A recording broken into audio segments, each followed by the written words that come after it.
Hello and welcome. Is Pakistan too dangerous for aid? It's suffering from its worst national disaster in history, and yet the international community has appeared reluctant to help, which some say is due to negative perceptions about Pakistan's image. More than 1,500 people have died in floods triggered by torrential rain that began nearly a month ago. The raging waters washed away buildings, roads and bridges, cutting off the worst affected regions. Millions of survivors are in desperate need of food, shelter and clean drinking water, and the threat of disease is now growing in the camps. Pakistan's President Asif Ali Zardari has warned that the Taliban could exploit the crisis unless the world steps up humanitarian aid.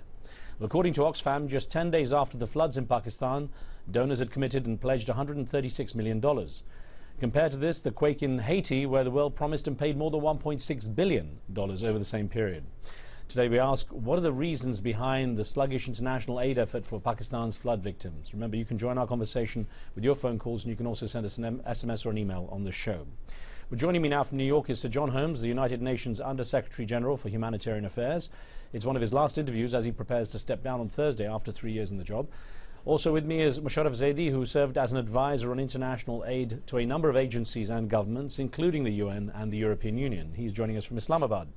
And here in the studio I have Kalsoom Lakhani, who heads up a philanthropic organization and is leading efforts by young Pakistanis in the United States to mobilize aid for flood survivors in Pakistan. I welcome you all to the show. So John, if I could start with you there, sir, in New York. I mean, this really is a massive disaster really on a huge global scale. Now, why is it just doesn't seem to resonate compared with the earthquake in Haiti, as I mentioned, and perhaps the Asian tsunami? I think the main reason is not actually to do with negative perceptions of Pakistan. I mean, there may be a factor of that somewhere. There may be a factor of the fact that it's August in a lot of the main donor countries as well, which may not have helped the public resonance of the disaster. I think the main reason is that the Haiti earthquake and the Asian tsunami were both one-off dramatic events happening in a few seconds, killing hundreds of thousands of people and having very dramatic televisual effect. The floods in Pakistan were a slower developing disaster. It's still developing disaster. It's still happening as we speak, still getting worse in parts of southern Pakistan as we speak. And therefore, the awareness, the image, the resonance of that is not quite the same. The emotional impact of that is not quite the same. The death toll, happily, is much lower in this case.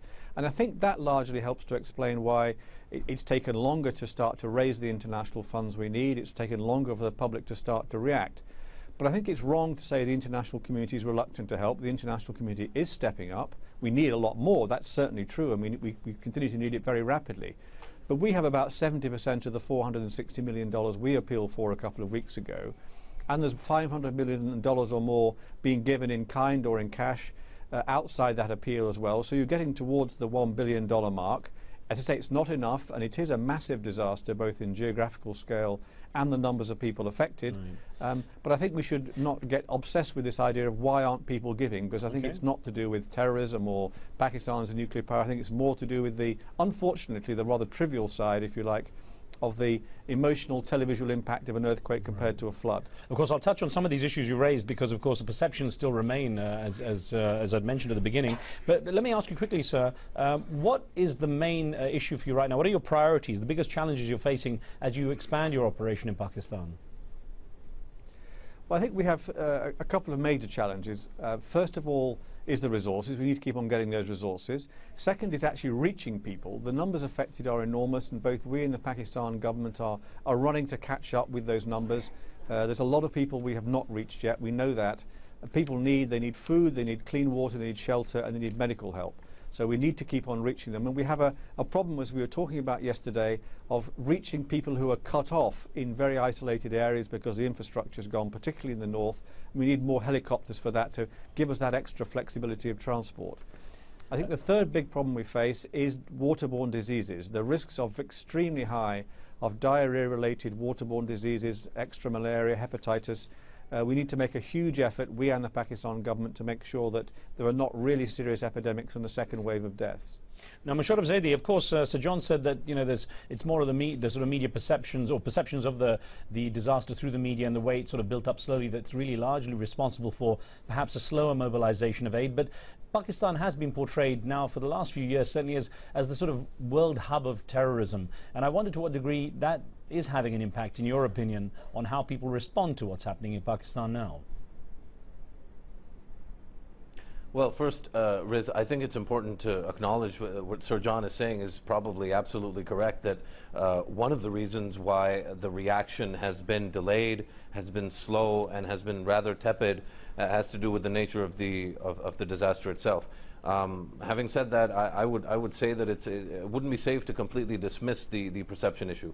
And the perception issue is really, I mean, when I've written about it, I've been really talking about individual citizens and independent, ordinary citizens in the West and their level of giving. Other than the UK, where two factors. One, the UK has a very robust charity network. There's something called the Disasters Emergency Committee, through which 13 of the big humanitarian NGOs get together and they collect money. So they've had quite a good response, but that's really the only place where NGOs are reporting a good response. Everywhere else, everybody's talking about a very delayed and tepid sort of response, and that has to do with people's level of discomfort with Pakistan, which certainly comes not from people's lack of humanity, but from people's discomfort with the idea that maybe in Pakistan, the people that are affected represent some kind of a threat to their safety. Okay, well, Kulsum Lakhani, thanks for being with us. I know you've been quick to respond here in America, trying to mobilize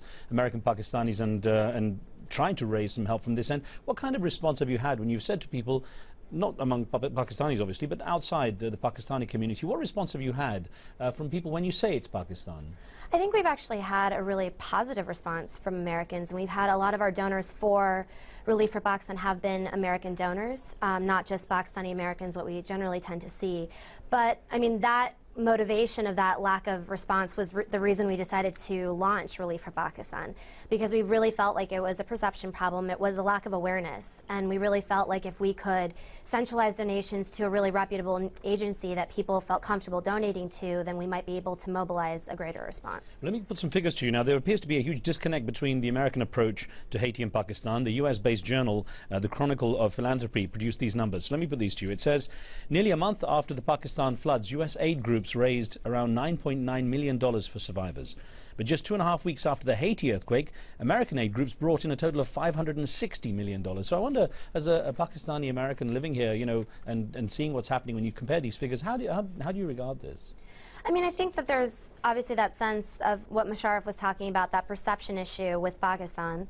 Obviously also what Sir John was talking about, the visual impact of the floods. But I think that, it's a troubling statistic to see that discrepancy compared to the gravity of the situation in Pakistan right now. But at the same time, I think there's also that opportunity. I don't think we'll be able to raise the amount of money as we saw with Haiti, mainly due to, the amount of mobilization that took place, the proximity of Haiti to the U.S., the historical relationship they've had with each other. But I think that there is an opportunity to mobilize a greater response among Americans, and that's something that we've seen with our campaign, maybe not to the same extent. Okay, let's get a call in from Mitchell in Utah, who's on the phone with us. Mitchell, go ahead. Yeah, hi. Yeah, I think part of the problem is that there's greed and corruption, and our government's pretty much broke, and I used to have a good job, and I donated to every cause I thought was a good cause. Now I'm unemployed. And I think one of the problems with Haiti is, it's kind of in our backyard, and if we don't take care of them, they end up here, and we can't afford it. Pakistan's way over there, and I mean, I like Pakistani people as much as I like any other kind of people, but there's no chance that they're going to end up here if we don't take care of them. Mitchell, you raise an interesting point, and perhaps, John, I could put that to you. I mean, this issue of donor fatigue, which Mitchell was echoing what Kulsum Lakhani said about, obviously the proximity of Haiti and the consequences, perhaps, of not aiding Haiti, with its proximity. But I wonder, is the element of donor fatigue really setting in with Haiti having occurred so recently? People still obviously remember from the Asian tsunami and other things that have come in between. Well, there may be an element of that. I mean, a lot of money, I think there is a distinction to be drawn between governments and public response, and public response has clearly been, as you put it, tepid. For all the reasons we've been talking about, government response has not been bad. Particularly the US government have been very active and providing a lot of aid, including military helicopters to help us with the aid effort in Pakistan.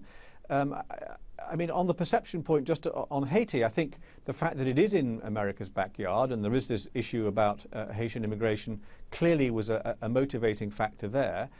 But of course, Haiti itself did not have a good image. Haiti has a very poor image of bad governance and corruption, and yet that didn't prevent the outpouring of emotion and help for Haiti. So we should be careful about those comparisons.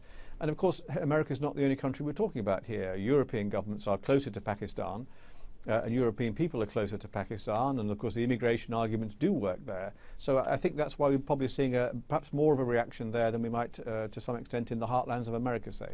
Now, Sir John, of course there is the issue, your organisation along with others have been very taxed by the number of disasters that have taken place, and the demands, the scale of the disasters seem to be getting bigger, or maybe it's just the fact we're reporting them more widely. But I wonder, there are sometimes criticisms that the world sort of aid community isn't prepared enough. It doesn't have the level of preparedness it should for these kind of issues, that it becomes a scramble, that there is a clumsy and perhaps ineffective deployment and response.